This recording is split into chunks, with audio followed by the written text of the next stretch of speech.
बिस्मिल्लाहिर्रहमानिर्रहीम। अस्सलाम वालेकुम वीवर्स। आज मैं आपके साथ शेयर करूंगी और मुंह में पानी ला देने वाली रेसिपी।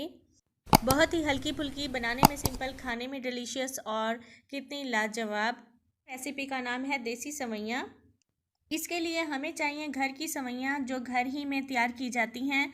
ये मैंने तकरीबन ली है 1 पाव।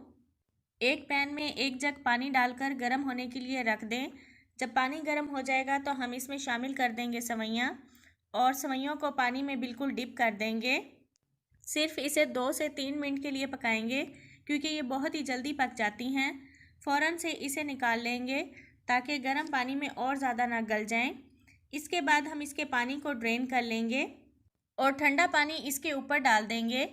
इसके बाद हम इसमें शामिल करेंगे 2 से 3 खाने के चम्मच देसी घी और इसे हाथ से मिक्स कर लेंगे। हाथ से मिक्स करने के बाद हमने लेना है एक पैन और इसमें डालेंगे 100 ग्राम मक्खन।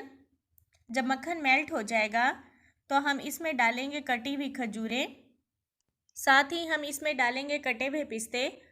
थोड़ा सा पकाने के बाद हम इसे किसी भी बर्तन में निकाल लेंगे। अब हमने इसमें चीनी भी डालनी है, तो सबसे पहले हम एक प्लेट में लेंगे सवैयाँ और इसके ऊपर हम डालेंगे चीनी।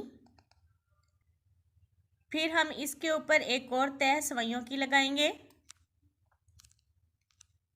सवैयों की तह लगाने के बाद एक बार फिर से इसके ऊपर चीनी डाल देंगे।